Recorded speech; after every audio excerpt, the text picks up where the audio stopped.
امام احمد بن حنبل رحمۃ اللہ علیہ بہت بڑے محدث تھے.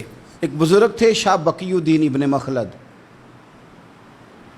وہ کہتے ہیں مجھے پتہ چلا کہ اس دور میں نبی کریم علیہ السلام کی حدیث جو سب سے بہترین پڑھاتے ہیں وہ امام احمد بن حنبل ہیں. ان کو حضور کی حدیث سے جو خاص شغف ہے وہ کسی اور کو نہیں. کہتے ہیں میرے دل میں لو لگ گئی، حالانکہ میں امیر گھرانے سے تھا. میں کشتی میں بیٹھا امام احمد بن حنبل کے پاس آنے کے لیے، رستے میں طوفان آ گیا، کشتی ہچکولے کھانے لگی. کسی طریقے سے ایک جزیرے کے ساتھ جا کے کشتی لگی، ٹوٹ گئی، بکھر گئی. میں جزیرے پہ اتر گیا، اور بھی کئی لوگ تھے.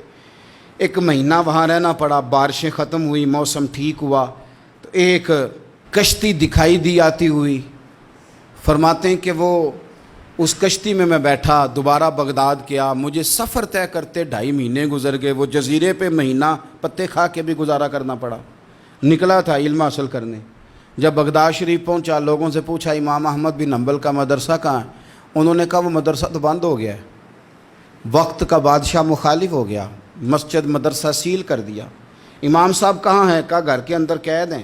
ان کے گھر کو سب جیل بنا دیا، چاروں جانب پولیس کھڑی ہے، اور ویسے بھی بغداد میں کرفیو ہے، ہر چوک چوراہے میں پولیس والے کھڑے ہیں.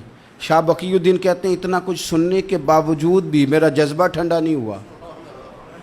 وہ مہینے میں سفر کی صحبتیں، گو سنا تھا کہ آستانہ یار دور ہے، پر ہم نے بھی ٹھان لی تھی کہ جانا.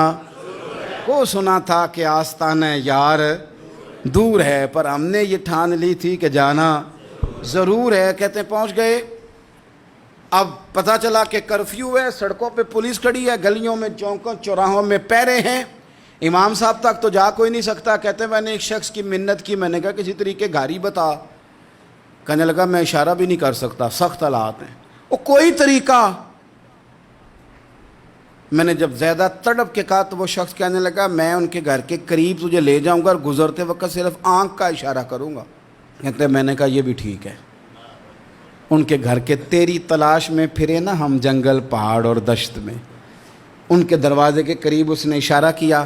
شاہ بقی الدین کہتے ہیں کہ میں گھر دے کے آ گیا واپس. اب میں سوچنے لگا کہ کیسے امام صاحب تک پہنچنا ہے. بڑی تجویزیں سوچیں، بڑی تجویزیں. کام والا بن جاؤں، پھیری لگانے لگ جاؤں. پھر سوچا کہ اگر میں کچھ بیچوں گا ریڑھی پہ رکھ کے تو کوئی خریدنے نکلے گا، کوئی نہیں نکلے گا. کس طرح کروں، کیا کروں، بڑی سوچیں. بالآخر میں نے طے کیا. اللہ اکبر. میں نے نہ کپڑے پھاڑ لیے، امامہ اتار دیا. فرماتے ہیں کہ ایک پیالہ مٹی کا خرید کے گلے میں رسی سے باندھ لیا، اور امام احمد بن حنبل کی 3 گلیوں پیچھے میں نے دروازہ دروازہ صدا لگانی شروع کی. فقیر ہوں، اللہ کے نام پہ لینے آیا ہوں. کہتے ہیں ایک ایک دینار مانگتے مانگتے مانگتے مانگتے آزم یار مناؤن دی خاطر اساں کی پیس وٹائے. کہتے ہیں مانگتے مانگتے نا میں امام احمد بن حنبل کے دروازے تک آیا. امیر گھر کا بچہ تھا، بڑے پیسے جیب میں ہوتے تھے. امام کے دروازے پہ صدا لگائی کوئی ہے اللہ کے نام پہ دینے والا؟ کہتے ہیں وہ نور بھرا دروازہ کھلا. ایک گورے مکھڑے والا، سفید داڑھی والا، سونے امامے والا، چمکدار آنکھیں، نورانی شباہت. کہتے امام احمد بن حنبل باہر آئے اور جیسے ہی 1 دینار میرے پیالے میں ڈالنے لگے تو میں نے ہاتھ چوم کے کہا سونیا تیرے قربان جاؤں، میں دینار لینے نہیں آیا، محمد عربی کی حدیثیں سننے آیا ہوں. کہتے امام کی بھی آنکھیں کھل گئیں. کہنے لگے اس حال میں آزم یار مناؤن دی خاطر اساں کی پیس وٹائے. کہا حضور کیا کرتا، یہی ایک طریقہ رہ گیا تھا، میں تو کہاں سے چلا ہوں، کہاں پہنچا ہوں، کیا کروں. امام صاحب فرمانے لگے پھر میں بھی بڑے دنوں سے پریشان تھا، کوئی سیکھنے والا نہیں مل رہا تھا، تو مل گیا. کہنے لگا حضور میں روز آ جاؤں فقیر بن کے، آپ جتنا چاہیں 2 4 5 منٹ میں مجھے حدیثیں سنا دیں، میں اگلے دن یاد کر آیا کروں. کہتے 2 سال لگ گئے. شاگرد کہاں ملیں گے ایسے، کہاں مرید ملیں گے، گزر گیا دور. کہتے ہیں کہ میں نا ہر روز فقیر بن کے جاتا، 3 گلیاں پیچھے مانگنا شروع کرتا، کوئی شک نہ کرے.